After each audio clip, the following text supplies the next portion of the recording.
Salam sejahtera untuk kita semua. Perkenalkan, nama saya Nangasma Natalia S. dengan NIM 21401005 dari jurusan TRL Angkatan 2021 akan mempresentasikan hasil resum saya mengenai pergudangan.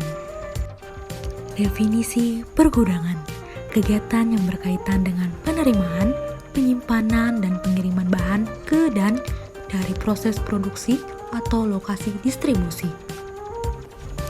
Klasifikasi gudang berdasarkan stake dalam supply chain, material, work in progress, atau finished good. Berdasarkan wilayah geografis, contoh, suatu bagian gudang dapat melayani seluruh dunia. Berdasarkan tipe produk, contoh, bagian-bagian kecil, pemasangan besar, contoh, badan mobil, makanan beku atau frozen food, makanan yang mudah busuk atau freezable, peralatan keamanan, dan barang-barang berbahaya. Berdasarkan fungsi, contoh, inventory, holding, atau sortation, contoh sebagai hub dari parcel carrier. Berdasarkan kepemilikan, dimiliki oleh pengguna, contoh, manufaktur atau retailer, atau pihak ketiga perusahaan logistik. 5 fungsi pergudangan. Yang pertama, consolidation terminal. Yang kedua, distribution center. Yang ketiga, brick bulk operation. Yang keempat, in-transit machine. Dan yang terakhir, cross-dock operation.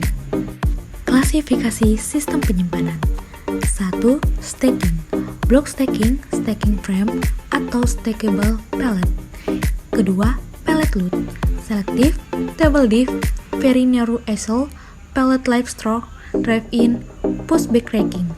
Ketiga, less than pallet load, floor racks, helpers, bin drawers. 1. Stacking, block stacking, penyimpanan dengan metode LIFO atau live in, first out. Stacking frame atau stackable pallet, tumpukan palet yang diberi kerangka dan dapat dipasang atau pindah jika diperlukan. Yang kedua, pallet load, selective dan double dip selective, paling banyak digunakan.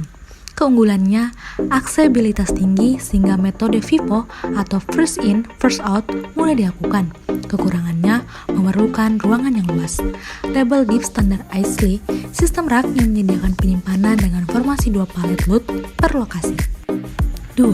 Pallet load very narrow ISLE. Struktur rak mirip dengan selective rak, namun lebar ISLE lebih sempit. Keunggulannya, packing rate, stock rotation, order packing, utilisasi ruang. Kedua, pallet load, pallet life store, memindahkan palet dari satu sisi ke sisi yang lain dengan prinsip gravitasi, conveyor sehingga bisa dilakukan FIFO pallet. Kedua, pallet load, drive-in, and pushback racking drive-in. Metode ini kelanjutan dari double dip, akan tetapi terdapat jalan masuk forklift sehingga dapat untuk moving stock. Pushback racking, palet yang dimasukkan ke rak akan mendorong palet yang telah disimpan sebelumnya. Ketiga, less than pallet load, peak model atau floor racks, untuk penempatan atau penyimpanan barang-barang yang akan diambil dalam kuantitas kecil atau recehan dan kurang dari 1 karton. Ketiga, less than pallet load, shelfish and bin drawers. Shelfish untuk penyimpanan barang-barang berukuran kecil, bin drawers untuk penyimpanan barang-barang berukuran kecil. Kriteria pemilihan material handling equipment. Yang pertama, area akses. Yang kedua, ketinggian penyimpanan barang. Yang ketiga, pengambilan barang. Dan yang keempat, ukuran barang. Berikut beberapa jenis palet yang dapat kita lihat.